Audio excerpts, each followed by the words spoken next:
নাম বে নাম আমাৰ এটাও নাম নাই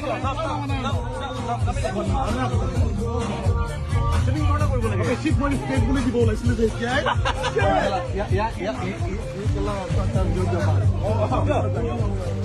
পানী বুলি কয় বৰ বেলেগ